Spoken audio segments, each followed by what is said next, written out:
I like to see AI as our creative collaborator, not our replacement. Hmm. So, Hmm. of course, there's going to be disruption. That's normal. Yep. People are going to reskill. Companies need to help people reskill so we can move people from those old roles to the kind of future roles. So, I would Yeah. expect Yeah.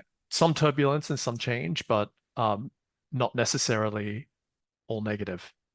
Hmm.